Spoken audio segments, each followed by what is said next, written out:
The Core P90TG from Thermaltake features a unique prism-shaped open-air design so you can ogle your parts from any angle. The 5mm tempered glass keeps things classy, and the 3-chamber design supports a full complement of hardware even if you're custom water cooling. For more on the Core P90TG, click the sponsor link in the description. Excellent! What's up guys, welcome back to Paul's Hardware. I am bringing back my monthly build series, which has been on hiatus for a couple months, but the basic premise is that I go over parts lists for computers to help you guys choose the best parts to build a PC with, since the first step of building a new computer is of course choosing which parts you want to build with. Now just to clarify, I am not going to be actually assembling anything today, so check out my builds playlist linked in the description if you actually want to see me put a system together. And of course I do want your feedback for next month as well, so check the description for a straw poll question that you might be able to give me some help with. What builds do you want to see in June? I have a few options here, so check those out and let me know what you think. Now, I haven't forgotten the February straw poll, and actually a couple of my builds are based on the popular answers from this one, but I made the builds before I saw this was the #1 response, the worst build, max price, minimum performance, so I'm not going to do this today, but this might deserve its own video in and of itself, so vote for that for next month if you want to see a little bit more of it. For this month though, my idea was that I have two theoretical customers in my brain, and one customer wants to play video games and maybe kick off a streaming career on Twitch, so you want to be able to game and stream at the same time, maybe do some video editing as well, but budget is definitely a concern, and for that I have a $900 level build. There's a second customer who's more focused on gaming, who has a little bit more money to spare, and for that we're going to go with an Intel platform, and that's more of a $1,300 build, and of course all these builds and their parts are linked in the video's description if you want to check them out. I'm using PC Part Picker as usual to go over these parts lists, so let's start with that $900 AMD well-rounded gaming PC, and for this I'm using the 2600X, which is what I recommended the upgrade to with my entry-level build that I did last month. 2600X is a very powerful processor, 6 cores, 12 threads, and the reason I went with the X versus just the 2600 is although it's $30 more expensive, you get a better cooler with it, the Wraith Spire rather than the Wraith Stealth, and it is going to run at a higher frequency out of the box than the 2600, so if you're not comfortable with overclocking right now, then you can still run the CPU and you will get a little bit better performance out of it. Now beyond that, I went with an X470 motherboard, 16 gigs of memory, a 240 gig SSD, graphics card. You do need a discrete graphics card with this processor, and I'll get more into how I chose that when I get down to it. And then we got a case that's about 60 or 70 bucks, and then a 80 plus bronze rated 550 watt power supply. So this power supply should be able to handle a GPU upgrade in the future. I would be satisfied with this power supply with anything up to like a GTX 1080. Of course, if you're planning on doing a lot more additions to your system in the future, maybe consider a slightly higher wattage power supply. But let's get into the motherboard selection since we already know what our CPU is. Now X470 is a good way to go with this just because you know all X470 motherboards are going to be updated and compatible with the Ryzen 2000 series processors. You can get a B350 or an X370 motherboard that will be compatible but might need a BIOS update, and if you don't want to deal with that potential hassle, there are X470 boards that are available. They're not even that expensive, and they do typically tend to overclock if you're doing higher end overclocking a little bit better than those B series motherboards. For 140 bucks, there's actually options from Gigabyte, ASRock, and MSI. For 20 bucks more than that, you can go with the Asus TUF. I compared the $340 boards, and they're all very similar. So for instance, if you definitely need Wi-Fi, consider the ASRock because it includes 802.11ac Wi-Fi. Beyond that, specs are really similar between them, so choose which one looks pretty. I went the MSI one for this build because we're going with black and red aesthetic. Speaking of motherboards, once you've chosen your motherboard, whatever it happens to be, go to the motherboard manufacturer's website, go to the support page, and look at the QVL lists, qualified vendors lists, and you'll find memory that they have specifically tested. So for the X470 Gaming Plus, you can actually see CPU compatibility, memory, and then you can see original Ryzen 1000 series CPUs. These are the APUs, and then you can look specifically at what they've tested with the 2000 series CPUs like 2600, 2600X, and so on. There's tons of options here, and MSI has actually done a really good job with their memory validation, so I went down this list and I was just randomly choosing because I could not cross-check all of these, but highlight the actual product name, search for it, see if you can find that exact memory kit for sale, because then you'll know you can plug it in and it will be compatible. My choice was this ADATA kit. It's an XPG Gamix kit, 16 gigs, 2x8 gig, and it's $162, which is still expensive for 16 gigs of memory, but since memory was more in the towards $200 range for a 16 gig kit recently, it's actually starting to come down a little bit. You get an added bonus that this memory is black and red, so it should match with the motherboard choice that I've gone with, as well as the case. And then of course DDR4 3000, it might run at 2933 or 3000 speed once you plug in the XMP setting on your motherboard, but I would be satisfied with that. Now let's talk about video cards, and video cards, of course, really expensive and overpriced right now. If you've been watching my channel, you're probably familiar with that. But so what I did was looked at all the graphics cards that are available for sale right now, compared them to the MSRP, and found that you're still going to be paying $40 to $100 extra on top of the MSRP to get a graphics card right now if you're buying new. That goes up if you're looking at something like a 1080 Ti or GTX 1080. But the slightly more reasonable priced GPU option that I've found is the 1050 Ti. You should be able to get these for about $140 or $150 each.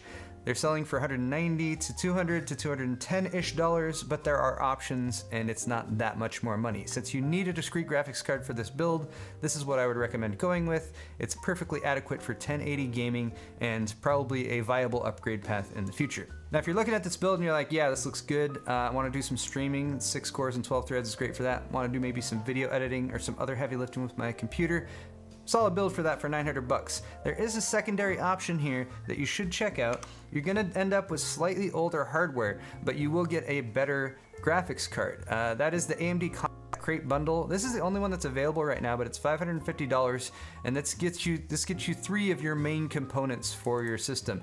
It's a B350 Tomahawk AM4 motherboard from MSI, so it's a slightly older motherboard and it's not as high quality as the one with my build.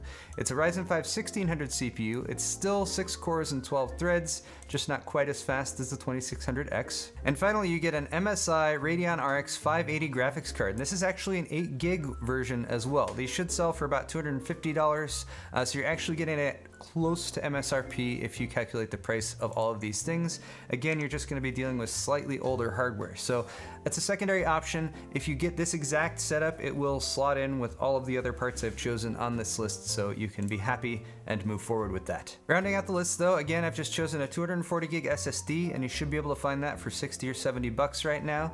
The 1050 Ti, of course. I chose the NZXT S340 black and red case. If you want to choose a different case, just make sure it's full-size ATX. This one is a good case. I've worked with it. Color scheme matches, but cases where you have a wide variety of choices, so pick one that you think looks good. Just double check the reviews, and you want full-size ATX, so it'll fit the hardware. Finally, that power supply, 550 watt. The CX series from 2017 has nice all-black cabling too, so it looks pretty clean. And there you have it, a solid all-around build for $900, and probably due for an upgrade once graphics card prices come down. Now for that second customer who's really focused on gaming, maybe not as much interest in video editing or streaming, I have a Intel build, and I'm happy to do an Intel build because I feel like I've been doing lots of AMD builds. I want to share the love, but hey, I like the AM4 platform because of the upgrade path, but that's not to say that Z370 has no place. So this build is based on an 8600K, have to add an air cooler there because it doesn't come with a cooler, Z370 motherboard, also 16 gigs of memory, 240 gig SSD, a 1070 Ti, so that's the big upgrade here with this build is the graphics card, roughly the same case, and a 650 watt power supply, which was carried over from an older build because it's 80 plus gold. So you're paying a little bit more for the power supply there. You could save a little bit of money by going with an 80 plus bronze option.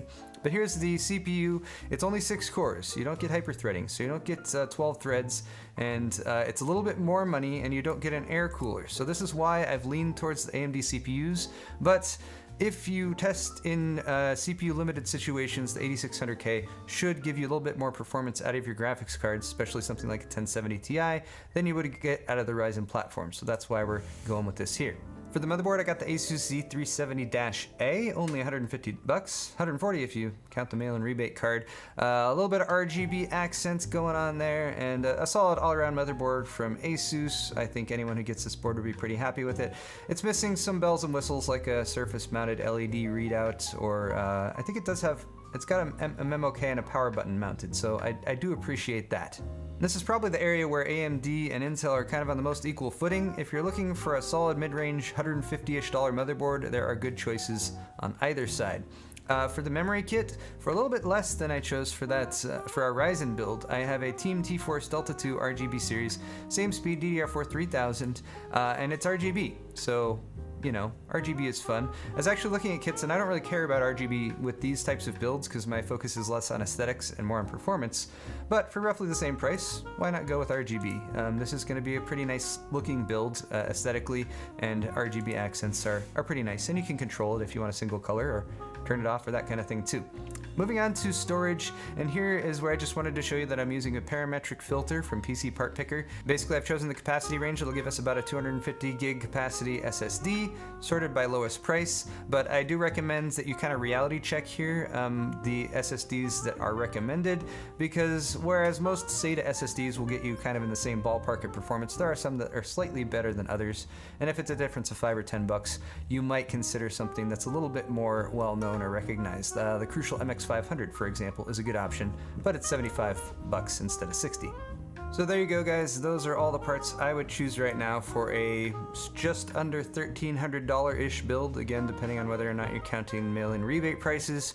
I did want to quickly go over the GPU prices right now. So here's the 1070 Ti, sorted by lowest price. I don't know what the MSRP is for the 1070 Ti because it came out after the GPU prices had gone up, but it should be less than $500. So it's still, I feel like, a $50, $60 premium over its MSRP, but closer to the price you should actually be paying, and actually relatively close to the price you would pay for a 1080, at least if the 1080s were selling for retail. 1070s, for their part, are selling for close to $500. There is this Gigabyte one listed right here for $470, but my feeling is if you're going to be paying close to $500 for a 1070, might as well just claw your way up to a 1070 Ti. If anyone's wondering why I haven't been including AMD GPUs, well, here's the Vega 56, supposedly the more affordable Vega. $635 is the cheapest. Still ridiculously overpriced, especially when you consider that you can get a 1080 for that much, and the 1080 will outperform it. Here's the RX 580. A 4 gig RX 580 is $315 at its cheapest. That should be $200. The 8 gig RX 580 should be $250. So you're paying like $100 plus for a 4 gig 580, and you're paying maybe $75, $80, $90 plus for a 8 gig 580. It's a good card. I would recommend it if the prices were reasonable. Here's what 1080s are going for right now, $600. So that's about a $100 premium over what you should be paying. And finally, here's probably my second most viable card if you're looking for something mid-range. GTX 1066 gig you can get for just under $300. Still, again, paying $40, $50, $60 extra beyond what you should for that. So if you're looking for an upgrade from the 1050 Ti, this is probably where I would point you. Of course, this gets into the range of competition with the 580 8 gig, so it's up to you. Make your choice there depending on what you're gonna do. Now, this higher end build is geared towards somebody who's focusing on PC gaming and the benefits and wonderful things about PC gaming, so I definitely recommend pairing it with a 2560 by 1440 monitor, preferably one that supports G-Sync if you've got an NVIDIA graphics card, FreeSync if you've got an AMD graphics card. And I got a couple options here just I wanted to show you guys. This one's about $500 for a Dell 27-inch 2560 by 1440 G-Sync panel. The G-Sync panels do cost more than FreeSync, so if you're considering that RX 580 and you're getting a monitor at the same time, definitely keep that in mind, that you're going to pay more for the G-Sync monitor. Here's also the Asus ROG Swift PG278QR 27-inch, similar class to that one. It's a little bit more expensive, but you do get a few additional bonus features, and I believe this one actually has a bit better color depth as well. Now, I actually have a third customer who I was thinking about this morning, and that customer is me. I am building a new computer, and I'm teasing just a few of the parts I'm choosing so far.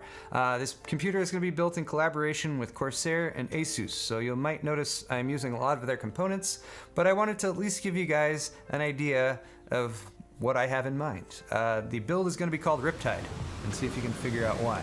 It is a Threadripper build, so the Threadripper 1950X, 16 core processor with 32 threads. This was on sale for like $750 750 or 720 bucks the other day. Pretty good deal for that much money.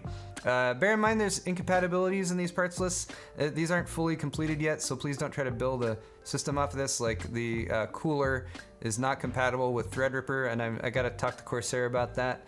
But the H150i is their newest high-end all-in-one liquid cooler. RG Zenith Extreme motherboard, 128 gig memory kit. Oh my gosh, some Corsair SSDs, including the MP500 NVMe one. And then we got a couple GTX 1080 Ti's, as well as a 1600 watt Corsair power supply. This isn't even a completed parts list. Let me know if you can tell what's missing. And actually, that's not even the whole build. There's the second part of it right here. I'm including a FreeNAS build in here as well. Based on some discussions I had with Wendell, I'm actually going to be going with an AMD APU in this one, the Ryzen 5 2400G. Going with this new Asus motherboard, this is the RG Strix X470-i Gaming, so AM4 Mini ITX motherboard, since it's a dual system build. And my goal here is for this to be a FreeNAS build, so I wanted a motherboard that was compatible with ECC memory. I'm hoping to slap a 32 gig kit in there, a 2x16 gig kit, but I need to double check compatibility, and I'm working with Asus on that.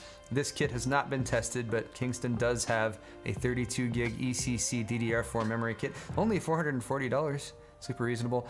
For storage, I got a Force LE SSD, just to give me a little bit more stability. You can run FreeNAS off of like a USB drive, but when I did that last year, the USB drive died and that kind of sucked.